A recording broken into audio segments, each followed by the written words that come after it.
Естіген нәрсені ұмытпастыққа 4 түрлі себеп бар. Әуелі, көкірегі байлаулы берік болмақ керек. Екінші, сол нәрсені естігенде, көргенде ғибратлану керек. Көңілденіп, тұшынып, ынтамен ұғыл керек.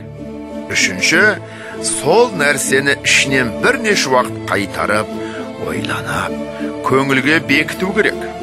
Төртінші, ой кеселді нәрселерден қашық болу керек. Кез болып қалса, салынбау керек.